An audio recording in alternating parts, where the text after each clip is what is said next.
pair of legends in the Lone Star State, Nolan Ryan, Reggie Jackson on hand as the first-place Yankees two-step into Texas. Yanks down 1-0 in the third. A-Rod going to change all that. A 2-run double, part of a 4-run frame by New York. They open up a 4-1 lead. Ranger starter C.J. Wilson, meanwhile, only went 3 innings, allows the 4 earned runs, and we're off to the 4th. It's still 4-1. Nick Swisha looking for more, deep to center. Julio Bourbon, though, nice play at the wall. It stays 4-1. And let's go to the bottom of the 4th. Javier Vasquez pitching for New York. He allowed the early run. Now has a 4-1 lead, and it's back to Bourbon. Down the line in the right, called a 2-run double. The Rangers coming back down 1. It's 4-3. Vasquez, 5+ innings, 4 earned runs. We're off to the 8th. The two teams have exchanged runs, so it's now 5-4. Jabba Chamberlain on, trying to hang on to that lead. First pitch he throws is to Nelson Cruz. Nelson Cruz, deep into the night to tie it up.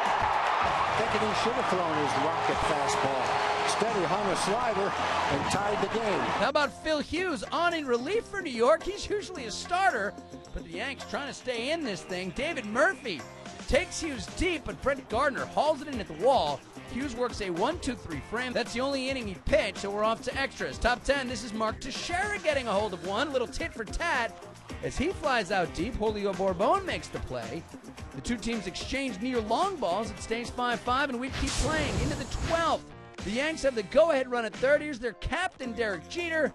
Well, weak grounder to first will not get the job done. The Yanks fail to capitalize, and we're off to the 13th. Once again, they have a runner on third. This time it's Jorge Posada as a pinch hitter, and he too fails to come through. Can't say the Yanks didn't have their chances. Chad Godin now in his second frame of work. The first batter he sees in the bottom of the 13th is Cruz, who once again is sitting on a first pitch.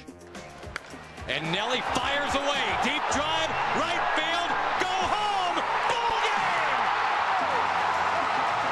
game! They say they like everything bigger in Texas. This would qualify. 6-5 your final. It's a 13-inning ball game that takes 5 hours and 12 minutes and sees the Rangers use a record-tying 11 pitchers. Elvis Andrus, meanwhile, plays for the first time in nearly a week. He had that sore hammy. Goes 0 for 6 in Texas's win. The Yankee loss, meanwhile, drops their lead over the Rays in the AL East for just a game and a half.